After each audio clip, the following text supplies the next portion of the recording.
One thing we don't talk about enough is the way the right relationship, a healthy relationship, will grow you up, will show you yourself, and the ways and the patterns that you have that just don't serve you anymore.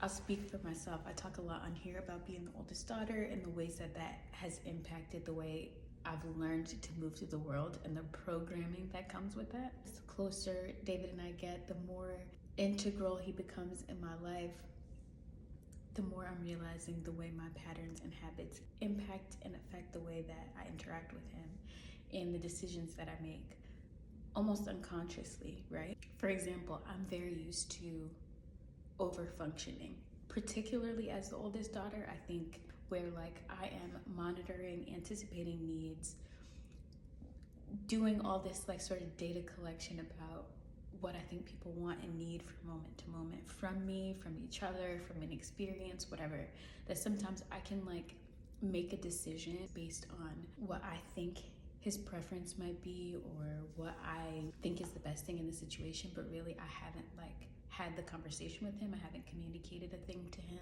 I've realized the ways that I could exclude him or make decisions without him.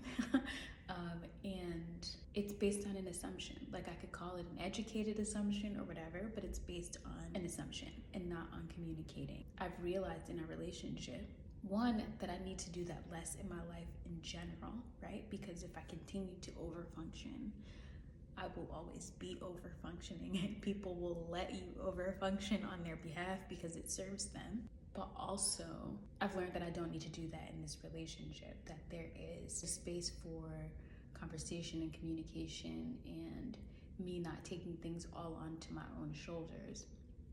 But also, you're in a relationship and wanting to create a life with this person, and you need to include them in your choices, and like you can't just be like the Desiree that you are in your other relationships.